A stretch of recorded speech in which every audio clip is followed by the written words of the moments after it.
Meaghan Chitwood, and welcome back to From Overlooked to Consistently Booked, where we have real conversations with real professionals. We are talking about extreme ownership of personal brand and the customer journey with my sister, Dr. Eleanor Murray of Madison Gynecology and Wellness. Thank you for being here. I know this makes you a little bit uncomfortable talking about yourself and talking about all of it. What has been really cool about the journey of opening up Madison Gynecology and Wellness, and as we talked about a couple of episodes ago, kind of the beginning, it started in a car in tears at the soccer fields. So I think this episode, I just want to talk about kind of the journey we went through to really help create this and build this ultimately for you, because I played a little bit of a role in that. Absolutely. Yeah. Yes. So you asked me the question initially, like, why does nobody go gynecology only? And I don't know if you remember what my response was, I don't know, but let's figure it out. Let's figure out if it's a viable business. Let's figure out if it actually works. And we started out with the financials, right? We did. In the doctor's lounge, everyone looked at me like, good luck if you quit delivering babies. 'Cause the theory is we deliver their babies and then they latch on to gynecology thereafter. But in the growth of our area, and just the way life is now, convenience matters. So I thought maybe if I had open appointments and, did it well, it would be a place where people could pinch hit with me in between, OB or other challenges getting into their obstetrician or even their gynecologist. Well, in a couple of other value propositions we really talked about as well was one being you're never called away to go deliver a baby. So that's not the reason why you're going to be late. True story. We always start on time. Absolutely. And then that was a big challenge. I mean, that's frustrating as a patient. Very frustrating. And then another one of, I think, the value propositions was for, especially that I thought of, didn't ever know how to talk about in a marketing way, but was people who are having challenges having babies. It's really hard to be in an OB office where everybody's sitting there happily Very true. with their baby bumps. Very true. It's very, very sad, actually, when they have to go through all that and sit in the waiting room and hear heartbeats in every room but theirs. It's very hard. Mm-hmm. So it's really funny in the times that I've been in the office, every time I hear a baby, I'm literally like, what's that? And why are they here?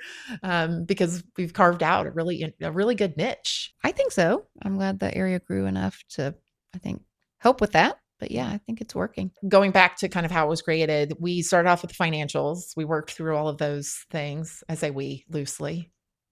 You did that. So I don't care about money. That's true. That is true.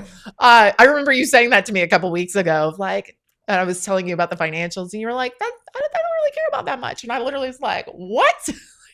Isn't that has remained true, hasn't it? It has remained true. Yeah, doesn't make you happy.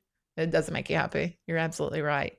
So you have a really awesome personal brand in the area. If you had to guess, why do you think that is? Well, I'll take advantage of a couple things. I was not a typical doctor. I had minimal friends in medical school. My husband begged me not to go to the gatherings we had to go to with other doctors in training. So I feel like my personality was never quite doctor-like, which is good and bad. I talked about buying condoms, which we use for probe covers, in the doctor's lounge this week. And I bought them from BJ's because it was the best place to buy them. This is not to be on this show. Yes, it is. Story. Keep going.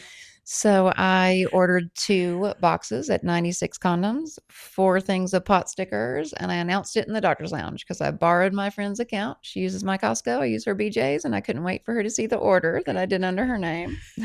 But I also announced that I was struggling with getting probe covers. Condoms are cheaper, and I was buying them at BJ's today. And not a single doctor looked up except for one, and he awkwardly acknowledged me because it was so uncomfortable. That's how I felt in every doctor's lounge up to this point. I do remember you saying to me when you were in medical school, you said, I don't know why everybody here thinks they're so special. We're not that special. Stick in the mud. I have struggled. And who knows what they think of me after the BJ's comment that I felt like sharing, because it was funny to me. Yeah. Well, and then I remember sharing that story with Dad of you saying, none of the people around me seem to be my people. No. Get over yourselves, doctors, is really what I need to say right now. You are human. Put the pants on one foot at a time, all the things. Yeah. But they don't act that way. Dad's response was, well, she better be, because he didn't say it this way, but he said she could be voted off the family island. Like, I think he did actually say she better be, because otherwise we'll kick her ass, I think was his response. So the humility of being who you are, I think definitely has a role in it. So I think it helps that you stay real. I mean, I went to school a long time. Doesn't change who you are, you know? Yeah. So we've talked a little bit about being a good listener and you trying to figure out where they're going and all those kinds of things. And I think I'm going to call it in your industry. I think doctors have gotten a bad name for that a little bit. Well, I think there's a couple things going on, and this goes to the horrible industry. It's a broken system. I'll speak for gynecology. We haven't had an increase in reimbursement since 2003, but I need to pay every one of these employees like it's 2026 and ice cream is $10. So the remedy is see 3 more patients a day. What does that do to the patients you're seeing? Shoving them in, rushing them through. So it's a broken system. So having a passion of money not making me happy has helped too. I need to pay people well. But the sad part is that we have a very broken system. And so I do see that side of it, you know, of doctors and how we're trying to maintain a situation that is really out of our reach because of our broken system. Is that bad? No, that's great.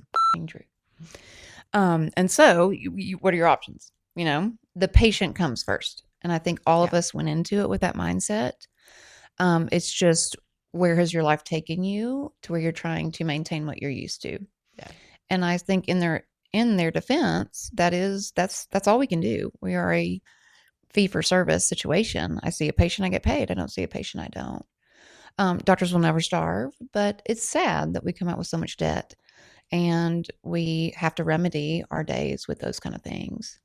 Worse than that is, you know, unnecessary procedures or doing things for money. I mean, these are real human nature things because of our broken system. Yeah. And I don't even know where to start to fix it. Well, and when we started with the business plan of the practice, I remember asking you like a million financial questions, and your response was, "I never wanted to get into what I get reimbursed because I do not want that to be part of my decision-making process." Human nature as an option. Yeah. An open hysterectomy probably 8 years ago was $1,000 more and the worst recovery for the patient.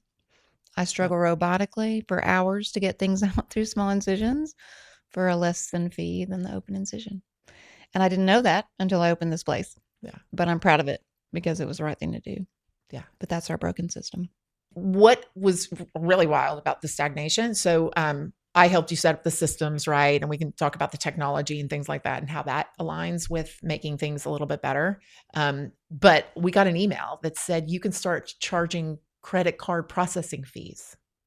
Blue Cross is now allowing that. So you can do the 3% on top of every credit card fee, which I thought was fascinating because I literally was They're grasping at straws to help. The most recent change for gynecology is we get $20 to $30 for the pelvic exam we do every time. And I would say what would you say? You know, you're doing my billing. How many times is that reimbursed fully?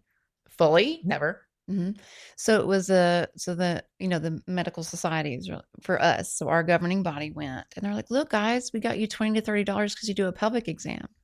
Cute when only 20%, because we can't, the same diagnosis codes, the same procedures are the same since 2003. Yeah. That's their peace offerings, which is just asinine.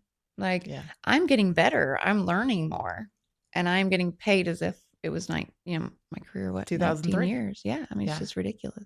Absolutely. You were talking about how your reimbursements have stayed the same. And so basically your revenue, let's call it your revenue, has just stayed the same because you see X number of patients in a day and all those kinds of things. Mm-hmm. And you still got the expenses, right? You know, all the people, the building, the supplies, all of those things. Mm-hmm. One of the awesome things that you have done to help try and keep that at bay is the software system that we ultimately looked at. Yes, of course, advertised to us that 3 to 5% of claims wouldn't go through. Right. How true was that? I mean, you're being sweet. I am being sweet. Yeah. Yeah. I am being sweet. You're being sweet. Not quite like that. However, it has created massive amounts of efficiencies. True. Yeah. But it's a pick your poison. All medical record systems are pick your poison. Yeah. And that was a government, requirement as well. Yes. Yeah. Or you got a fee. You pay a fee if you don't have electronic medical record system. I think the motivation is get everybody have a thumb drive, right? That'd be great. Yeah. If a patient came in with their thumb drive, they wouldn't be mad at our iPads when they're having to pop in their own information again. Great thought, government, but you didn't implement it, right? So now we all have to buy our own and we have to use it, and it doesn't help the patient. That is my struggle in my career, start to finish. Yeah. The patient doesn't matter. Yeah, absolutely. Mm-hmm. Now let's talk a little bit about the benefits of the system, right? Yes. Mm-hmm. People can fill out their paperwork virtually online. Yes, they it can. comes in. They don't have to write their name 7 times. That is Yes. my frustration with every doctor's office I've ever been in. And then it's helped streamline things where It has. we don't have a gigantic billing department. True story. That, you would normally have because, the systems and things. I remember actually looking at the whole process, and we have some people in the practice that came from paper-based. And I remember literally going like, how did you keep track? I don't know. Well, I do know we did it. And it was just a lot of digging, just more time, time and man hours.